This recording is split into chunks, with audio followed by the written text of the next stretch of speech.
Bueno, como nos ha introducido, hoy vamos a hablar sobre la fe de Tolkien, ¿no? Pero en concreto sobre la devoción mariana de Tolkien, ¿no? Que es como un... O sea, si ya la fe de Tolkien es desconocida, ya la devoción mariana de Tolkien es como ya en plan de... ¿Qué me estás contando, no? Pero, vamos a ver, ¿por qué tiene sentido dedicarle, pues, yo qué sé, 30 minutillos, media horilla y luego lo que nos extendamos con preguntas y demás, ¿no? Pero, bueno, perdona, un caveat, o sea, una cosa previa.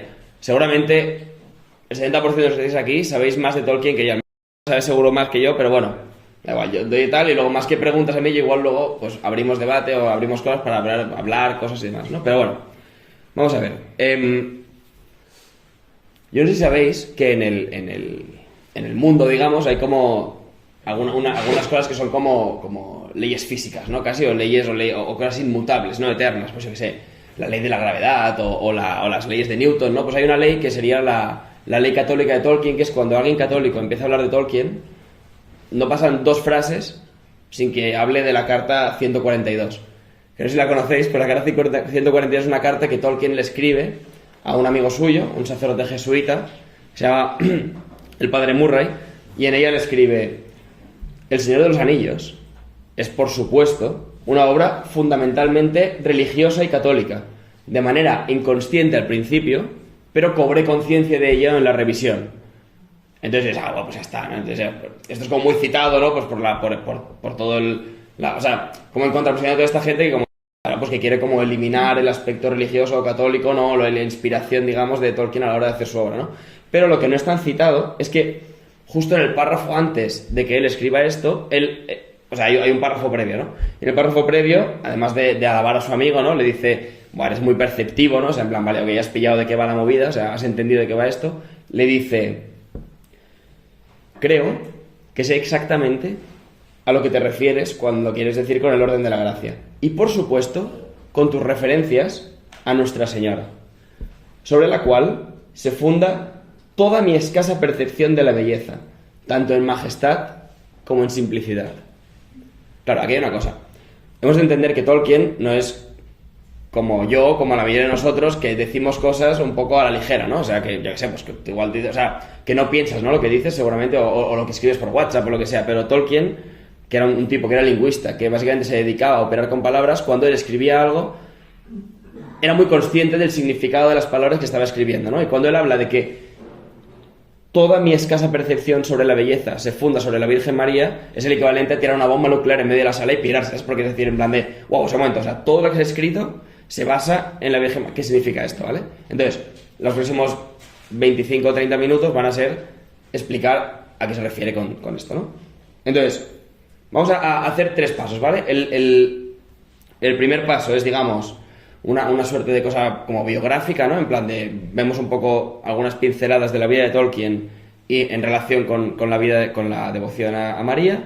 Un segundo paso sería, bueno, una cosa un poco más de teórica, si quieres, o más teológica, pero tampoco nos vamos muy arriba, que yo al final no soy sacerdote ni teólogo ni nada. Y un tercer aspecto que es entrar en el libro y ver efectivamente, vale, en qué personajes podemos ver esta devoción de la que estamos hablando, ¿no? O cómo, esto que decía ahora de la aplicabilidad, ¿no? Cómo lo podemos ver, ¿no? O sea, porque al final en Tolkien no vais a ver a un león que es Jesús pero con melena, bueno, con más melena, ¿no? Sino que vamos a ver a personajes con retazos y con tal, ¿no? Entonces, vamos a empezar por una cosa que efectivamente Tolkien aborrecía la alegoría. En el prefacio que él escribe al Señor de los Anillos, él dice, yo aborrezco la alegoría en todas sus formas.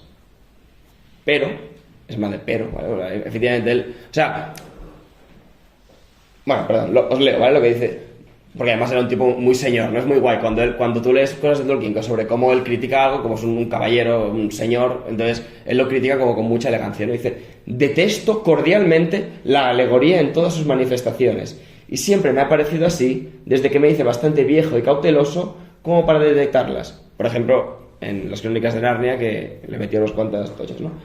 Prefiero la historia, auténtica o inventada, de variada aplicabilidad al pensamiento y la experiencia de los lectores. Es decir, que básicamente él dice, bueno, mira, yo no voy a hacer alegoría, no vais a encontrar en mis libros Gandalf es Cristo, o Frodo es Cristo, o Aragorn es Cristo, pero vosotros lectores, que no sois idiotas, si queréis, podéis aplicar mi historia a vuestra realidad. Es decir, en Aragorn, Frodo o Gandalf encontramos aspectos que podéis vosotros, digamos, relacionar con Cristo, ¿no? O relacionar con vuestra vivencia cristiana y aplicarlo a vuestra vida. No es a lo que se refiere con aplicabilidad. Pero además, San Pablo, en una de sus cartas, él nos habla de que de lo que rebosa el corazón habla la boca, ¿no?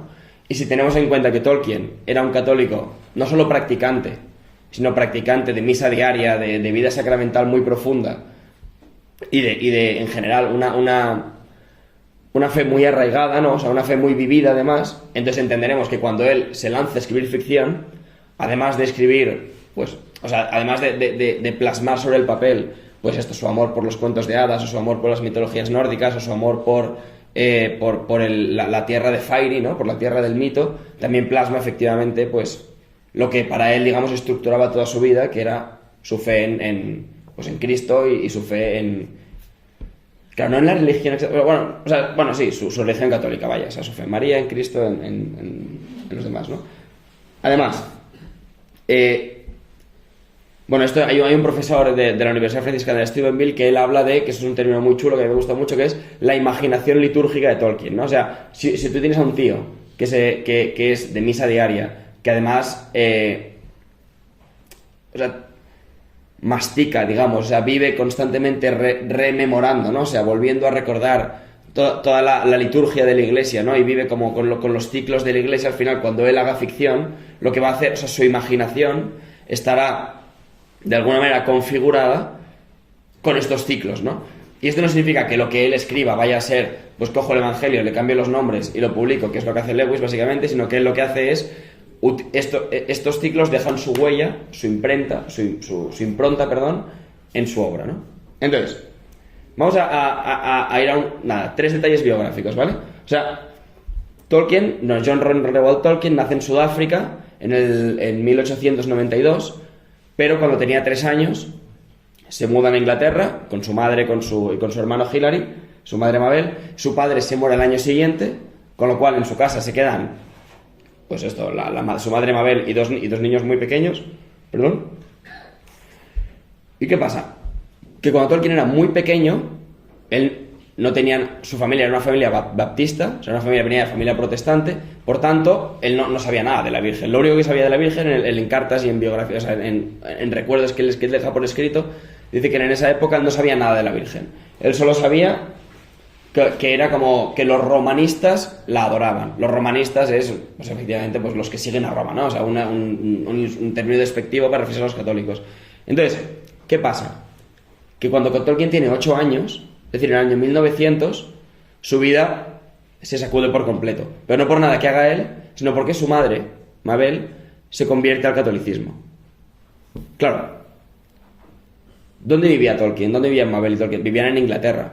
Inglaterra, país anglicano, la familia de Tolkien, familia baptista. Cuando Mabel se convierte al catolicismo, ella es muy consciente, de hecho, de que, pues bueno, pero lo hace igualmente, ¿no? Porque está siguiendo la verdad, de que cuando haga esto, toda su familia le da la espalda. Toda la sociedad, digamos, bueno, todos los católicos que hay por ahí, ¿no? Pero en general, o sea, pasa a ser, digamos, de alguna manera una paria, ¿no? Y de hecho Tolkien, cuando habla de su madre, habla de ella como una mártir, ¿no? O sea, como una persona que, bueno, como una mártir que dio testimonio por su fe y que por su fe sufrió muchísimo, ¿no? Entonces, de ahí que ya desde a partir de ese momento, Tolkien desarrolla, como de forma muy natural, ¿no? Si quieres, una conexión muy, muy cercana con María, sobre todo en la advocación de Nuestra Señora de los Dolores, ¿no? O sea, de María al pie de la cruz, de la Virgen dolorosa, ¿no? Porque él veía de alguna manera en su madre, pues esta imagen de una madre sufriente que hacía, o sea, que sufría por causa de la verdad, ¿no? De alguna manera. Entonces, de alguna manera él veía esta conexión muy cercana, ¿no? Y, bueno, os voy a dar nada, simplemente, no vamos ahora a revisar toda la vida de Tolkien, ¿vale? Pero os doy solo tres momentos de su vida en los que podemos ver cómo esta primera conexión, digamos, con 8 años, muy, muy temprana, muy, muy incipiente, ¿no? Se va consolidando, ¿no? Primero de todo, la devoción mariana de Tolkien es una cosa que vemos tanto cuando era pequeño como cuando era ya adulto y más que adulto, ¿no? ¿Esto cómo lo sabemos? En el oratorio de Birmingham, donde él, bueno, estudió, fue donde él pasó mucho tiempo, una buena etapa de su formación, se conserva un libro que pertenecía a su madre, pero que Tolkien habría utilizado, que se llama, bueno, está en inglés, The Lord's Prayer and the Angelical Salutation, o sea, la oración del Señor y el saludo angélico, que básicamente es un libro como de catequesis sobre el Padre Nuestro y el Ave María, ¿no? Esto lo que nos dice es que Tolkien ya desde pequeño conocía el Ave María. Pero hay otro detalle que nos dice que él no solo que conociese la Ave María, sino que con los años desarrolló tal familiaridad con esta oración que cuando Tolkien empezó a desarrollar sus idiomas, lo que él llamaba el vicio secreto, ¿no? Que no es nada raro, su vicio secreto era desarrollar idiomas inventados, porque bueno, era, yo qué sé, era un genio, entonces entiéndeme, o sea, cuando él se dedicaba a, voy a hacer lo que quiera, voy a inventarme el élfico, pues cuando él desarrollaba idiomas inventados, los textos de prueba que él utilizaba para probar sus idiomas, ¿no? Uno de ellos era precisamente el Ave María.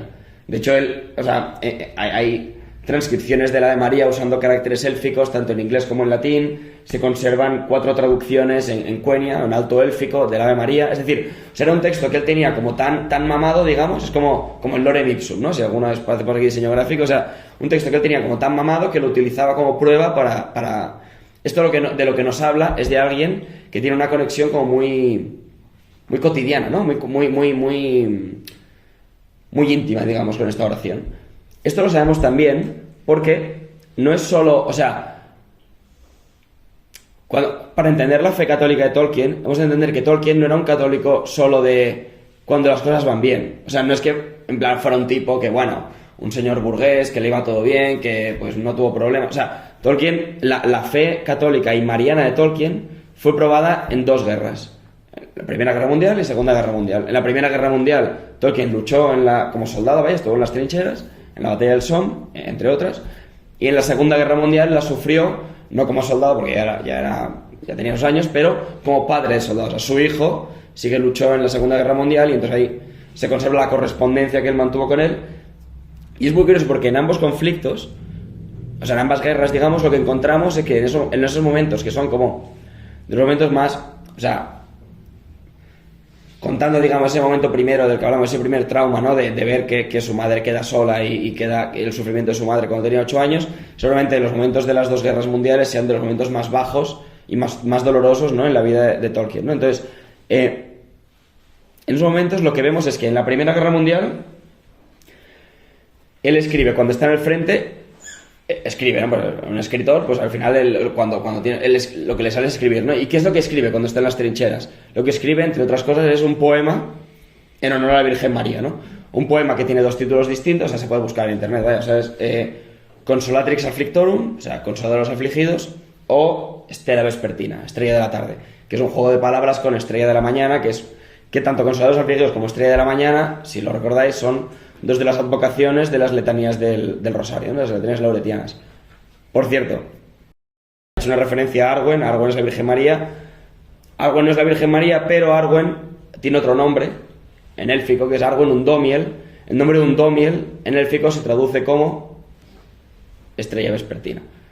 De nuevo, no estamos hablando de que, pues ya está, Arwen es María, pero esta imaginación litúrgica, tener tan cerca la relación con Nuestra Señora, hace que cuando imagina un mundo secundario, lo que vierte en él es lo que lleva dentro, ¿no? En la Segunda Guerra Mundial lo que sabemos son 2 datos. Que tanto... Ostras, tú... No pasa nada. Lo que sabemos de la Segunda Guerra Mundial es que, primero, cuando había bombardeos sobre Inglaterra, ¿no? Y cuando tenía que ir al refugio, lo que los testimonios, digamos, que estaban con él recogen es que él iba al refugio con el rosario bien cogido de la mano, es decir, que tenía esa práctica, digamos, de esa devoción al rosario. Y por otro lado, en las cartas que él intercambia con su hijo que está en el frente, entre otras cosas, vaya, lo que le recomienda es, y además, apréndete y practica, digamos, desarrolla una relación con 3 oraciones. Las letanías de Loreto, volvemos a la Primera Guerra Mundial, ¿no? Volvemos a esa Estrella Vespertina, esa Estrella de la Mañana, el Consolador de los afligidos, el Magnificat, y del que hablaremos ahora después, y el Subtuum Presidium. Es decir, que en las 2 guerras, digamos, lo que a él le sale es cogerse la mano de María y pasar ese sufrimiento, digamos, de la mano de ella, ¿no? Hemos visto, digamos, esta cercanía con la de María que le lleva incluso a traducirlo al élfico. esta presencia, digamos, de su devoción mariana en las dos guerras. Y luego una anécdota, digamos, de cuando ya él era un profesor de Oxford reconocido, digamos, ya con muy veterano. Hay un texto de uno de sus amigos, se llama George Sawyer, que en un libro que se llama Tolkien, bueno, J.R.R. Tolkien, Señor de la Tierra Media, un libro colectivo que edita Joseph Pearce, que no sé si lo conocéis, pero bueno, es un tío muy interesante. Y Sawyer en ese libro recuerda un episodio que es curioso y es simpático, ¿no? Y es simpático porque, digamos, nos habla de esta relación que Tolkien tenía con la Virgen, ¿no? Él dice, hola, buenas. Él dice que Tolkien estaba de visita en su casa y Sawyer y su mujer le dijeron, bueno, vamos a misa, ¿nos acompañas? Y Tolkien les acompañó, tal. Y entonces, cuando acabó la misa, salieron Sawyer y su mujer, no lo encontraban a Tolkien, y dijeron, ¿dónde está Tolkien? Estará dentro, voy a buscarlo. Entonces entraron dentro, entró él dentro y se lo encontró, y entonces escribe esto. Dice, volví adentro y lo encontré arrodillado frente al altar de Nuestra Señora, con los niños y su madre, en animada charla, y creo que contando historias sobre Nuestra Señora. Más tarde averigüé que los había dejado robados. De nuevo, esto era muy típico. A Tolkien le encantaban los niños y tenía el don de ganárselos. Y uno de los niños se ve que le dijo, mamá, ¿podemos ir siempre a la iglesia con este señor tan bueno? Y Sawyer escribe, este episodio ilustra un aspecto esencial de su persona, su gran devoción a Nuestra Señora.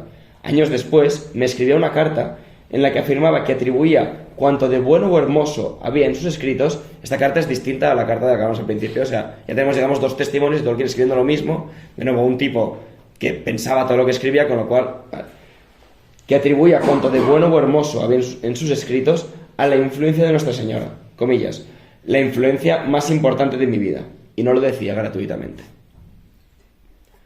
Total.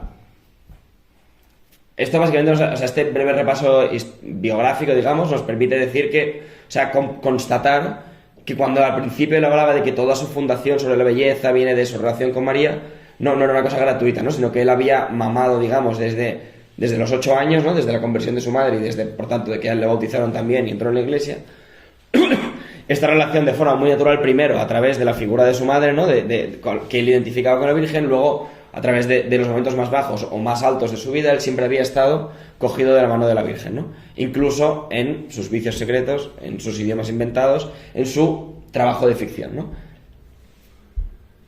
Ahora bien, cuando él recordemos en la carta inicial, la de la que hablamos, la carta del padre Murray, en que él hablaba de que lo que fundaba sobre María era su percepción. Habla de escasa porque era un tipo humilde, ¿no? Pero no era escasa, pero efectivamente era su percepción sobre la belleza.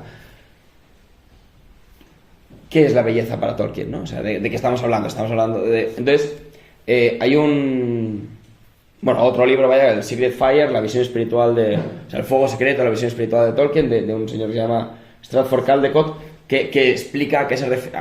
O sea, aventura, me parece muy adecuado, a qué se refiere Tolkien con qué es belleza para Tolkien, ¿no? Él habla de que tanto las bellezas naturales de los paisajes, los bosques, las montañas y los ríos, como la belleza moral del heroísmo y la integridad, de la amistad y de la honestidad, todo lo cual se celebra en el mundo imaginario de Tolkien, son dones de Dios, que vienen mediante ella. Y ella, o sea, María, es la medida de tales dones. Su belleza es la esencia concentrada de los mismos. Para los católicos, la Virgen María tiene toda la belleza que Eva perdió, y así como Eva fue la madre de los vivientes en el mundo que ha pasado, María es la madre del mundo por venir. Es decir, que María es la nueva Eva, ¿no? O sea, esto no es Tolkien, es una doctrina católica. María es la nueva Eva, ¿no? Es así donde Eva, digamos, pues trajo la perdición al mundo, María trae al Salvador, ¿no? María, de hecho, es la que, desde esta perspectiva, permite la entrada de la belleza con mayúsculas en el mundo, ¿no? O sea, si Dios es bien, verdad y belleza, pues también, o sea, la belleza entra en el mundo y renueva el mundo, la nueva creación entra a través de ese sí de María, ¿no? Por tanto, cuando Tolkien habla de la belleza, él en lo que está pensando es en no solo en la belleza de qué precioso paisaje, o qué, yo qué sé, o qué bello es el heroísmo de Aragorn, que también, o sea, todo esto está también en el contexto de la belleza de la redención, o la salvación, digamos, de todos nosotros, ¿no? La belleza de María diciendo sí, y por tanto, permitiendo la llegada de Cristo. De hecho, Esto es una clave interpretativa, digamos, para cuando os pongáis a releer, digamos, o a leer las obras de Tolkien. Para Tolkien, María, a nivel de construcción de personajes, representa de alguna manera el arquetipo de la mujer no... Bueno, o sea, es lo que es, ¿no? Pero la mujer no caída, ¿no? La inmaculada, vaya. O sea, de hecho... bueno, perdón, no me adelanto.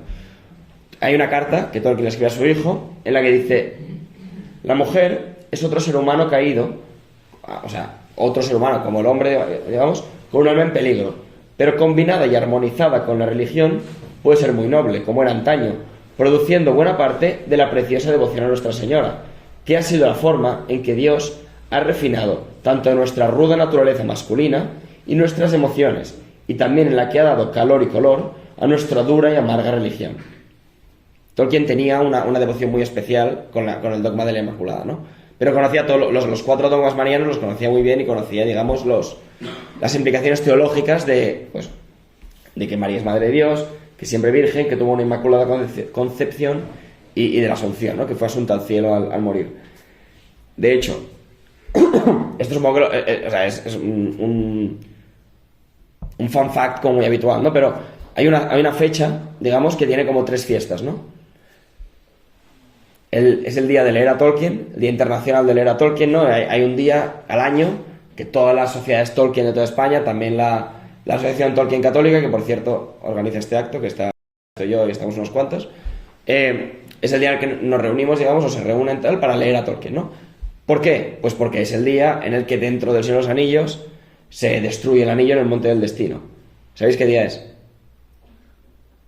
Es el 25 de marzo. ¿Sabéis qué día es el 25 de marzo?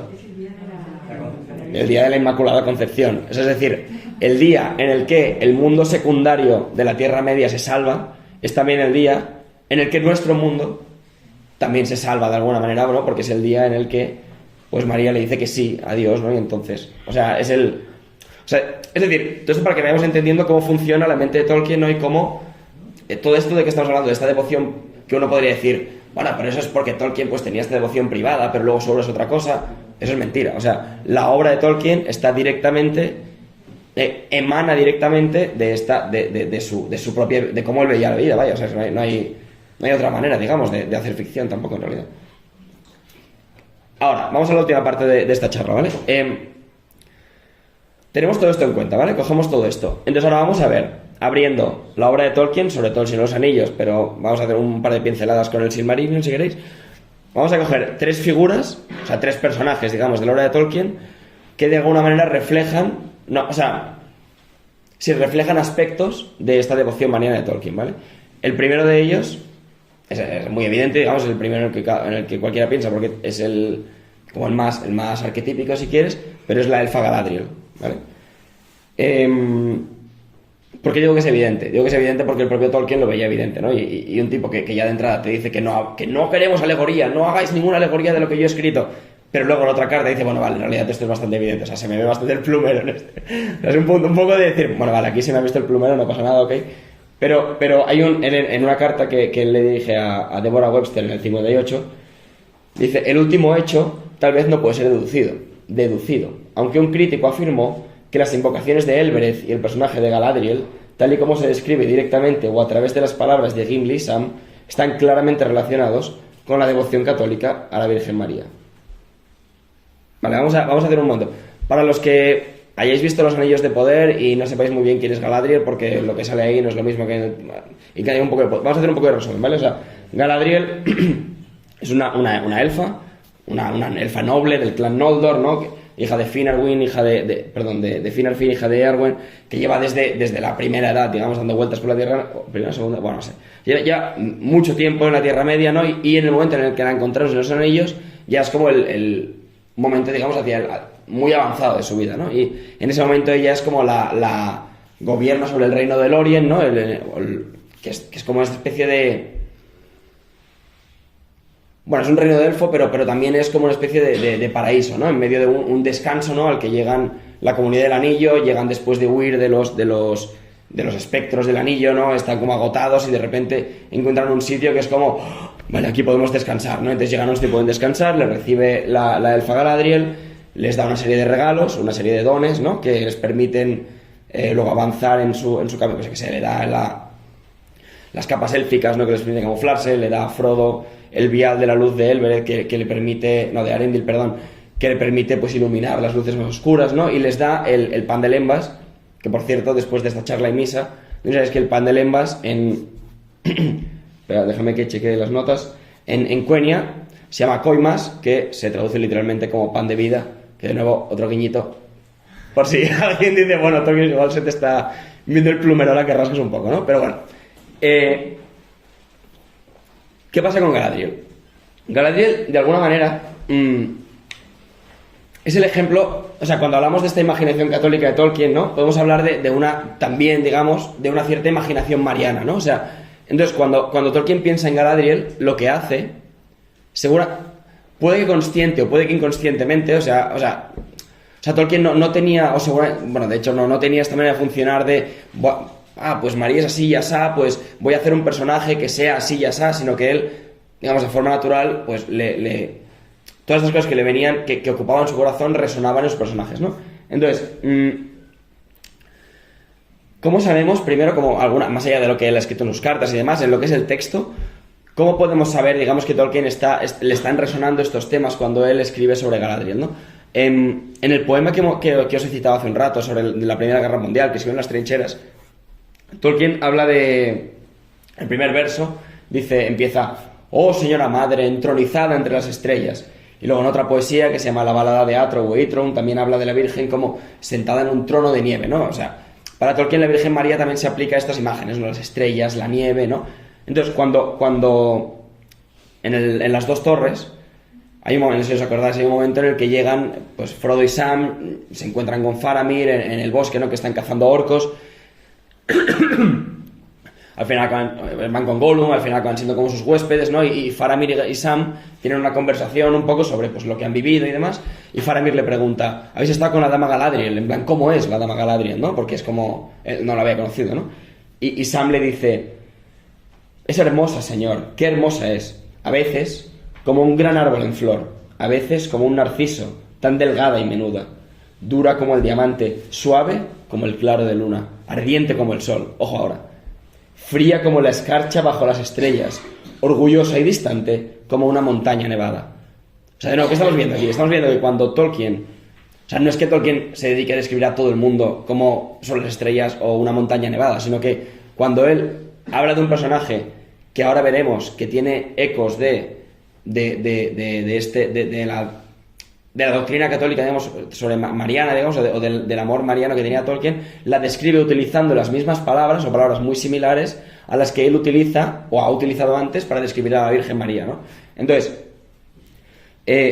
y además, de hecho, bueno, esto ya hemos hablado, pero vaya, el reino de Lórien es una especie de nuevo Edén, ¿no? O sea, porque él, cuando entran, lo describe así, dice, en un invierno, porque llegan en invierno, ¿no? Y dice, en un invierno así... ningún corazón hubiese podido llorar el verano o la primavera. En todo lo que crecía en aquella tierra no se veían manchas, ni enfermedades, ni deformidades. En el país de Lórien no había defectos. O si lo queréis traducir, en el país de Lórien no había pecado. Era un país antes de la caída, ¿no? O sea, es como una especie de paraíso en la tierra, ¿no? O sea, de nuevo, hay que hacer vamos un paso atrás. No caigamos tampoco en el extremo de decir, Tolkien está... Porque no está directamente diciendo, esto es tal, pero está utilizando estas evocaciones, ¿no? Entonces, ¿qué aspectos marianos encontramos en Galadriel, ¿no? Uno primero que encontramos, que ya lo he citado, es que, tal y como María es, en la tradición católica, la mediadora de todas las gracias, ¿no? O sea, como que así como Cristo vino al mundo por María, también nosotros recibimos las gracias a través de ella, también en este encuentro que mantienen con la comunidad del anillo, ella actúa de mediadora de gracias, ¿no? Pues porque ofrece pues el vial, o sea, da una serie de regalos, una serie de gracias, si queréis, que la comunidad no es que las haya pedido tampoco, ni se merezcan, ¿no? Pero bueno, ella los regala para que ellos puedan llevar a cabo su misión, ¿no? O sea, es como esta especie de vehículo de la gracia, ¿no? Entonces, tiene este papel. También tiene otro rol muy curioso, que es el momento, a nivel dramático, ¿no? A nivel de estructura narrativa, el principal papel que tiene que juega Galadriel, o el principal conflicto que encontramos en el capítulo en el que de la Comunidad del Anillo, en el que llegan a Lórien, es cuando Frodo se encuentra con Galadriel, se da cuenta efectivamente de que Galadriel es mucho más sabia, mucho más poderosa y muy superior a él, y le dice, pues coge tú el anillo, llévalo tú al monte del destino, porque, entiéndeme, yo no voy a saber, hazlo tú, ¿no? Y Galadriel, ¿qué hace? Galadriel ahí se ve tentada. De hecho, si os acordáis, Peter Jackson en la versión que hizo para el cine, o sea, se ve muy... Hay como ese momento en el que de repente se pone como así como negro y tal, como muy de peli de miedo, ¿no? Si quieres. En el libro pues lo explica de otra manera y efectivamente rechaza esa tentación, ¿no? Y al final acaba dando a Frodo, ¿no? Entonces, ahí ¿qué está haciendo? Ahí de alguna manera lo que está haciendo es... ¿cómo diría? O sea, es un eco del Magnificat, si queréis, ¿no? Es un eco del momento en el que Dios, a través del arcángel Gabriel, le pregunta a María, le dice a María, María, tú has sido la elegida para ser la madre de Dios. Y María, ¿qué le dice? No dice en plan, no, ¿cómo es posible? Es imposible. Dice, he aquí, en plan, digamos que hace, o sea, se rebaja, ¿no? He aquí la servidora del Señor, he aquí la esclava del Señor, hágase en mí según tu palabra, ¿no? Y a través de esta humillación, si quieres, acaba ennoblecida, ¿no? Pues de la misma manera Galadriel, a través de esta humillación de yo no soy digna de coger este anillo, porque sabe si lo coge, ella se convertiría seguramente en una especie de Sauron 2.0, ¿no? O sea, en un señor oscuro peor que Sauron, o igual. Pero a través de esta negativa, a través de esta humillación, a través de esta humildad, digamos, de reconocer su propia fragilidad, si quieres, o su propio pecado, su propia limitación, acaba saliendo ennoblecida, ¿no? Porque no nos olvidemos, y aquí es donde no hemos de leer demasiado, que Galadriel no es un personaje inmaculado. O sea, no es un personaje que no tenga fallos, que no tenga pecado, ¿no? O sea, aunque el reino de Lórien se ha descrito como este lugar, digamos, libre de mancha, ella en su juventud, esto lo leemos en el Silmarillion, ¿no? En su juventud, bueno, o sea, lo cierto es que Tolkien fue reescribiendo el pasado de Galadriel a medida que, o sea, a lo largo de su vida. Entonces, según qué texto leas, hay variaciones, ¿no? Porque de hecho, un mes antes de morir estaba reescribiéndolo otra vez para hacer otra versión, ¿no? Pero, o sea, nunca acabo de quedar pero lo que sí que queda claro entonces es como que ella apoyó la rebelión, digamos, contra los Valar, ¿no? Entonces hay un punto de que ella, a través, digamos, de este acto en la tercera edad de humillación, que es como el contrapunto a ese acto de orgullo, de rebelión contra los dioses, ¿no? Contra los ángeles o contra las divinidades, digamos, de la Tierra Media que ocurrió en su juventud, ¿no? Ahora es como que le da la vuelta y permite la salvación del mundo, ¿no? De la Tierra Media. De nuevo, van siendo imágenes, hay este cierto paralelismo. La cercanía de Tolkien con el Magnificat la hemos visto antes cuando le recomienda a su hijo leerla, pero también la vemos en otras cartas en las que él de hecho cita el Magnificat cuando para hablar de temas relacionados con los hobbits o sea, por ejemplo, cuando habla de que los hobbits, de nuevo en su humildad, pues él dice que los hobbits son muy buenos héroes, o sea, narrativamente son muy buenos héroes porque son héroes que no quieren serlo, ¿no? De la misma manera que un buen santo es un santo que no quiera, o sea, entiéndeme, no que no quiera serlo, pero que ser, o sea, que no diga en plan, qué santo que soy, ¿sabes? Porque si uno dice qué santo que soy, pues será que igual no tan santo es y te falta humildad, ¿no? Entonces, en este punto él venía hablando de que los hobbits tienen este punto y ahí cita el Magnificat. Un tercer aspecto, y acabamos con Galadriel, es que según José Miguel Marqués, en su juventud Tolkien habría conocido un himno mariano que se llama el Ave Maris Stella, o María Estrella del Mar, que dice algo así como: salve del mar estrella, salve madre sagrada de Dios, y siempre virgen puerta del cielo santa. Que este himno tiene un paralelismo con un himno que Tolkien sí que escribe en El Señor de los Anillos, que es el himno a Elbereth Giltoniel, de que hablamos antes, que hay un momento en el que hablan de Elbereth, de la que hablamos ahora, como luz estelar de los mares occidentales, ¿no?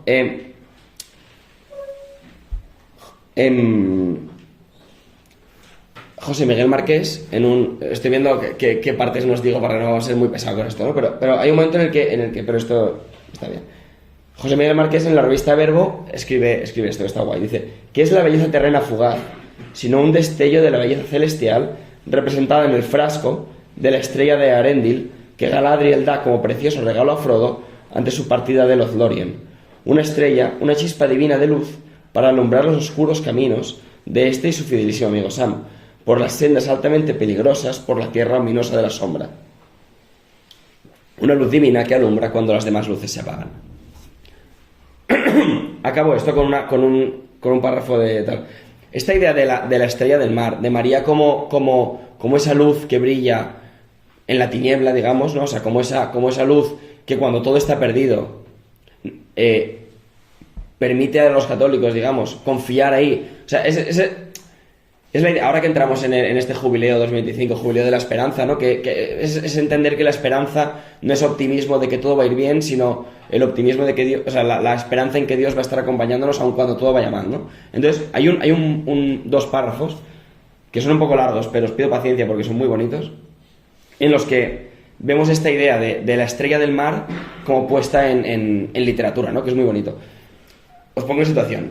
Frodo y Sam están en Mordor, en el retorno del rey, ¿vale? Hacia el final de la historia, Frodo y Sam llegan a Mordor, acaban de escapar de la Torre de los Orcos, están básicamente moribundos, en cualquier momento puede aparecer una patrulla de orcos y cortarles la cabeza, tomarlos prisioneros, robarles el anillo y dar al traste con todo lo que ya hayan hecho, ¿vale? O sea, están en un momento en el que realmente, humanamente, hobbitamente, no hay esperanza, no hay perspectivas de triunfar, ¿no? Pero aún así siguen caminando, ¿no? Y entonces Tolkien dice esto. Luchando con su propio cansancio, Sam tomó la mano de Frodo y así permaneció en silencio hasta que cayó la noche. Luego, están a resguardo, ¿vale? O sea, como para intentar dormir durante la noche. Luego, para mantenerse despierto, se deslizó fuera del escondite y miró a su alrededor. El lugar parecía poblado de crujidos y crepitaciones y ruidos furtivos, pero no se oían voces ni rumores de paso. A lo lejos, sobre los Efelduaz, en el oeste, el cielo nocturno era aún pálido y lívido. Allá, asomando entre las nubes, por encima de un peñasco sombrío, en lo alto de los montes, Sam vio de pronto una estrella blanca que titilaba.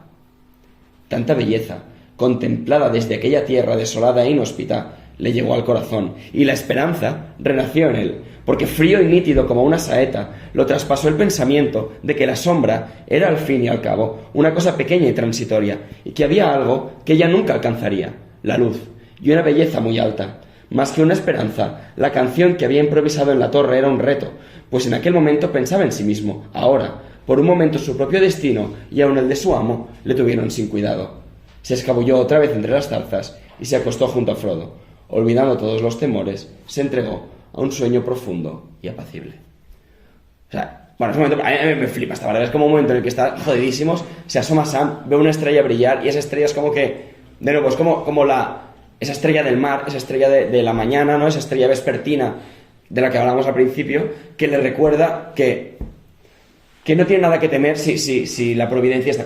Tolkien no lo pone en estos términos, pero si hacemos la traducción, digamos, o la aplicación, es como no tenemos nada que temer aunque estemos en la tierra de la sombra, porque hay algo que la sombra nunca va a llegar a consumir, que es esa luz de esa estrella, ¿no? Perdona, acabo el sermón. Dos últimos personajes, ¿vale? Este era Galadriel, este era muy largo, ahora son dos últimos apuntes. He dicho que hablaríamos de 3 personajes, el segundo personaje es Barda, Elbereth, que es otro nombre.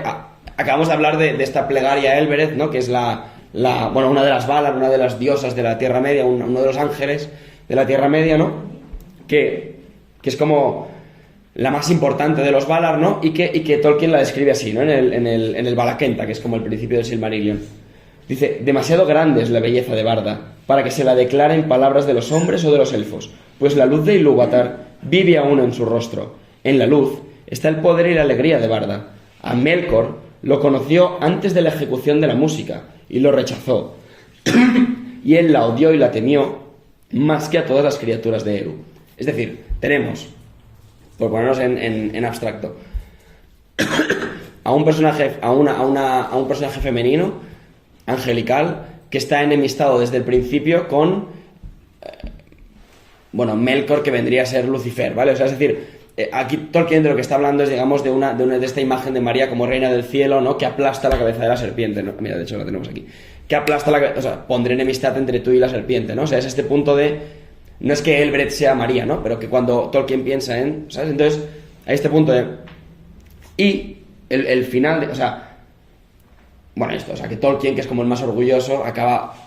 perdón, o sea, Lucifer, Melkor, que es como el ángel caído, ¿no? Esta especie de señor oscuro, digamos, que está enemistado porque él quiere tocar su propia música y no la música que cantan el resto de ángeles, ¿no? Está enemistado con la figura femenina humilde en la que brilla la luz del creador, ¿no? Es un poco esta idea. Y la última imagen, el tercer personaje, que igual es el menos evidente, pero que también hay un punto, no es Arwen, sino que también podemos hablar de él, pero bueno, digamos, por no extendernos mucho, pero es Éowyn. Por si no os acordáis, Éowyn es la hermana de Éomer, la doncella guerrera de Rohan, ¿no? Digamos, la que se niega, digamos, a ir al abismo de Helm con otros, se pone un casco y va a la guerra, ¿no? Con el resto de los Rohirrim, ¿no? Contra Mordor. Y claro, cuando ahora hemos hablado de Barda y Melkor y de cómo su enemistad nos trae ecos del Génesis, en el caso de Éowyn lo que encontramos son ecos del último libro de la Biblia, de ecos del Apocalipsis. Pues si os acordáis, en el Apocalipsis, bueno, Juan nos habla de un gran signo que aparece en el cielo, ¿no? Dice, una mujer vestida del sol, con la luna bajo sus pies y una corona de 12 estrellas sobre su cabeza, ¿no? Cuando Éowyn, no sé si os acordáis ese momento, como que además es como muy cinematográfico, ¿no? O sea, ese en el que se enfrenta al rey brujo de Angmar y entonces pelea contra ella y le dice, ningún hombre puede matarme. Y entonces ella saca, no, soy un hombre, y entonces lo mata, ¿no? Ese punto. ¿Qué pasa justo después de eso? Os leo cómo se escribe en el libro, ¿vale? Porque es brutal. Dice, de pronto, la bestia horripilante batió las alas, levantando un viento hediondo, subió en el aire y luego se precipitó sobre Éowyn, atacándola con el pico y las garras abiertas. Tampoco ahora se inmutó Éowyn, doncella de Rohan, descendiente de reyes, flexible como un junco, pero templada como el acero, hermosa, pero terrible. Descargó un golpe rápido, hábil y mortal, y cuando la espada cortó el cuello extendido, la cabeza cayó como una piedra, y la mole del cuerpo se desplomó con las alas abiertas. Éowyn dio un salto atrás, pero ya la sombra se había desvanecido. Un resplandor la envolvió, y los cabellos le brillaron a la luz del sol naciente. Esta última frase, de repente, la doncella que mata al dragón, porque al final la bestia no deja de ser una especie de dragón, mata al dragón, que es el mismo, esa imagen del dragón del Apocalipsis, y de repente una corona brilla alrededor de ella, un resplandor que viene de los cabellos le brilla, ¿no? Aparece como esta especie de exaltación de... No es Éowyn, es María, pero es que cuando Tolkien habla de una mujer que derrota al dragón, en lo que las imágenes que vienen a la cabeza son imágenes que tienen ecos, ¿no? De este... Total, haciendo resumen, hemos visto a Galadriel, que es esta imagen de mediadora de las gracias, esta imagen de la doncella que se humilla, digamos, y que por humillarse es ennoblecida y enaltecida, esta imagen de la estrella de la vespertina, la estrella, digamos, del mar que brilla aún en la tiniebla más profunda, esta imagen de la mujer que la mujer, digamos, celestial, enemistada con el demonio, ¿no? Con Melkor, con el adversario. Y por último, esta imagen de la doncella guerrera, que no solo chafa la cabeza del demonio, sino que le corta la cabeza y, por tanto, es descrita como esta imagen de la princesa celestial, digamos, al final de los tiempos, ¿no? Todas estas imágenes son una parte de, porque hay más personajes, digamos, en toda la obra de Tolkien, pero son una parte de a lo que se refiere Tolkien cuando dice que toda su escasa percepción de la belleza se funda en las referencias a Nuestra Señora, la Virgen María. Muchas gracias.